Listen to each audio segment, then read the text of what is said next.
It's been a while since I've covered a new world and, well, what a world it is now. When I told people that I'm diving into Elden Ring, they started asking me, "Did you finish it?"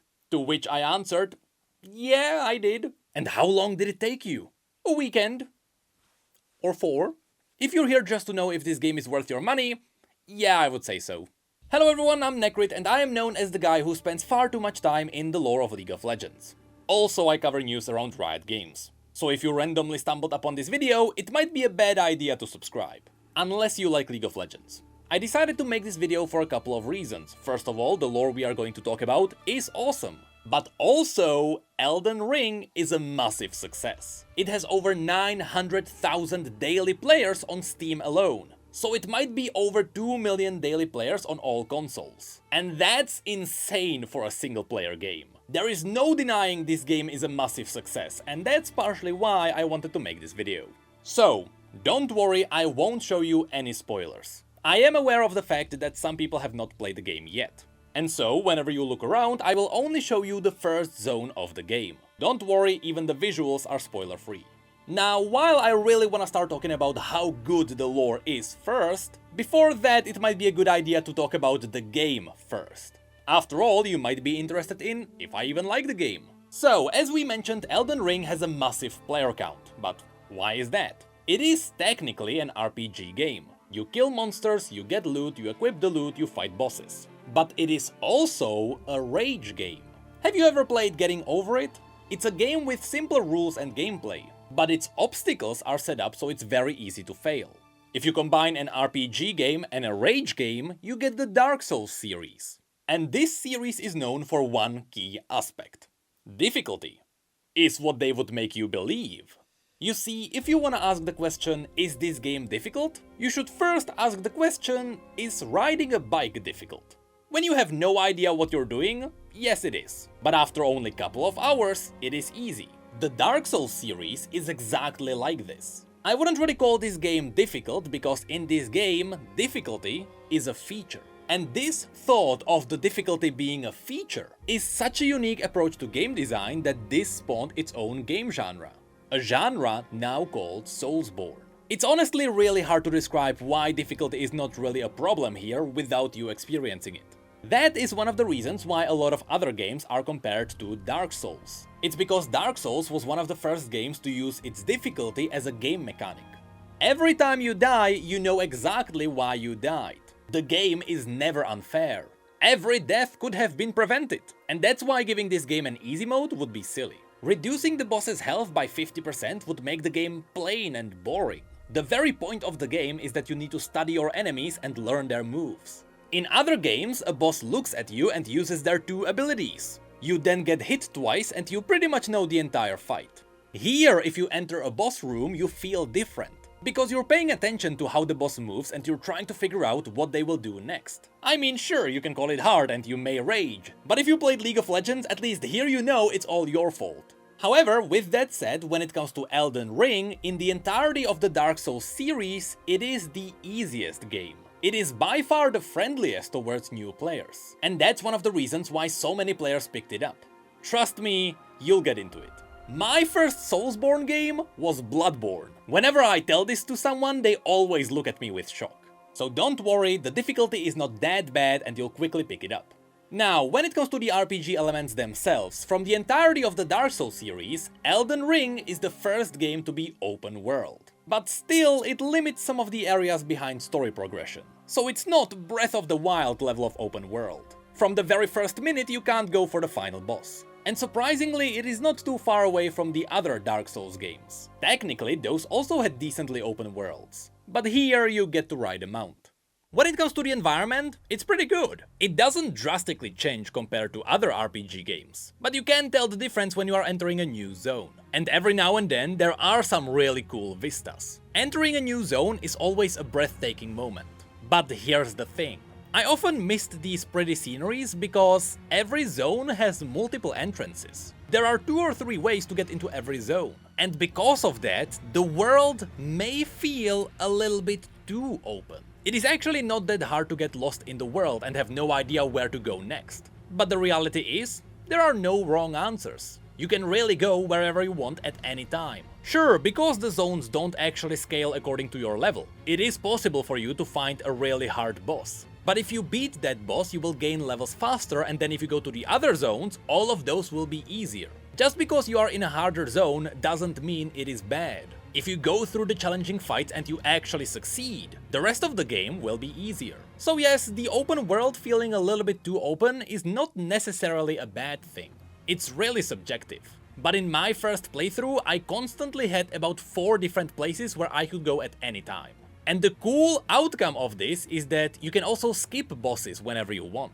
The game surprisingly only has about 4 or 5 mandatory bosses, while in total there is about 30. So yes, you can actually do whatever you want in the world. Unfortunately, it is fairly easy to crack the code of the game, especially if you have played the other Dark Souls titles. I won't tell you exactly what it is because I would actually ruin your game, but it's something like you go there, you do this, you pick up that, and there is a boss. Repeat. Luckily, the game keeps everything fresh enough so that you only start to crack the code during the last 2 zones. And in the end, it is only really those who played the other Dark Souls titles that know how to min-max this game. Just know that you don't really have to do that, you can play however you want. Speaking of which, building your character is awesome. It is a classic RPG game with attribute system. Every time you level up, you get a point which you can spend anywhere you want. And this gives you an insane freedom of choosing how you want to fight. Usually you want to combine 2 attributes, but you can also spend everything in one place. You can go intelligence dexterity and be a ninja sorcerer. Or you can go faith strength and be a paladin. And you can fight with knives, swords, staffs and flails. The arsenal is incredible. And you're gonna have a lot of fun just exploring what you can do with your character. Now, putting your points into bad attributes can make your game unironically harder, since you'll deal less damage and the boss fights will take longer. But you automatically get resistances whenever you level up, so you can't really screw up your character. Every boss is beatable when you are naked, just look at the speedruns. Do you think they have time to level up? And then there is one final point which we can talk about, which can be both good and bad. The game doesn't tell you anything. There is minimal UI, absolutely no quest logs and minimal tutorials. This actually gives you a feeling of wonder as you explore how the game works. But for a newcomer, it may feel confusing for the first hour. To which I say, just power through it. There is a reason why so many people like the game. And finally, it is worth pointing out that the gameplay is so good that even if you ignore the story, you are still gonna have a lot of fun. In fact, most people ignore the story. The game on its own is that fun to play. But this finally brings us to the point of this video. How good is the story? Once again, don't worry, there will be absolutely no spoilers. The Dark Souls series has always told its stories in a really different way. Just like in every other From Software game, the main story is fine. It's serviceable, but you can ignore it and still play the game just fine. And that is the point. The story is fine, but the lore behind the world is astounding. Elden Ring is a primal example that a story and lore are 2 different things. Story of a hero rising to save the world? We've seen that a million times. A war over fragments of the world's godly order? Sacrifices of leaders that damn entire nations? Worshipping of world-destroying old gods? Now you got me. You see, the main questline only shows you the main goal. The hero gets from point A to point B. If you want to dive into the lore of this world and its insane history, you have to do 3 things. Whenever you pick up an item, read its description. Look around you, because even seemingly random items that are scattered around are not random. They always tell even a small story. And finally, you interact with the side characters. And let me tell you, the side characters carry the lore of this game heavily. Elden Ring has some of the best side characters I have ever seen in the entire series. Every single friendly NPC you meet has a side quest. And that side quest, in a bigger or smaller way, is connected to the world building. Also, this game doesn't tell you this, but if you wanna progress through the NPC's side quest, you have to exhaust their dialogue. When you talk to them, they always tell you a line or 2, and then they stop. You actually have to talk to them again and they will tell you something new. It's a weird way of talking to NPCs, but it worked for a couple of years now. Anyway, this is not a spoiler, but if you're asking me, Ranni is an incredible character. Now, just for context, I did finish every single side quest with every single NPC. That includes the different variants as well. That's why I feel so confident in saying that the side quests are incredible. They are easily better than the main quest. But interestingly enough, even as you progress through all the side quests, you never learn about all the details. And this is why the storytelling in Elden Ring is so magical. They always leave out some important confirmations, which means that you get enough information to know what happened, but they always leave out the details, so you have to connect the stories yourselves. The outcome is that if you care about the lore, the game naturally pushes you into engaging with the story. But also, this way the game makes sure a lot of its lore is based on theories.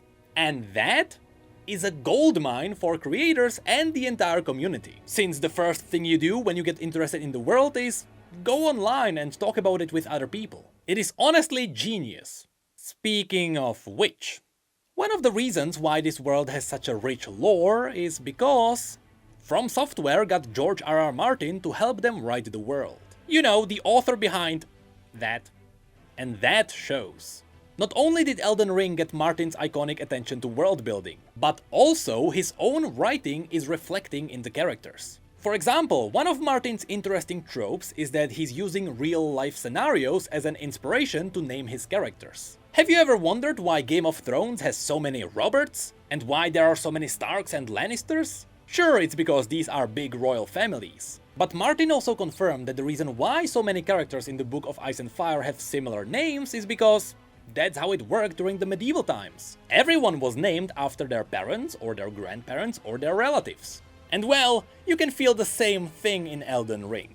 Once again, without context, these names are not a spoiler. But we have Rani, Rena, Renala, Rykard, Radan, Radagon, Godric, Godfrey, Godfrey, Godwyn, Miquella, Millicent, Melina, Melina, Marika, Maliketh. If you get lost in these, don't worry, it's normal. It's just a Martin thing. For me, I only started orientating in the names only after I have beat the game. Second playthrough makes a lot more sense. So then I finished it twice more. And that's really all I have to say. The game is great. The main story? Sure. The lore of the world? Insane. It was hard to make this video while avoiding absolutely all spoilers. And I would honestly love to dive into some of the theories. Maybe I'll do that on the second channel. But definitely don't subscribe for that to this channel, unless you like League of Legends. But yeah, let me know how you like Elden Ring's unique storytelling. And let me know if you'd like me to review the lore of other games in the future. This video is something new that I wanted to try, so all feedback is welcome. Just, even though some people know my history with video games, I am not going to cover World of Warcraft.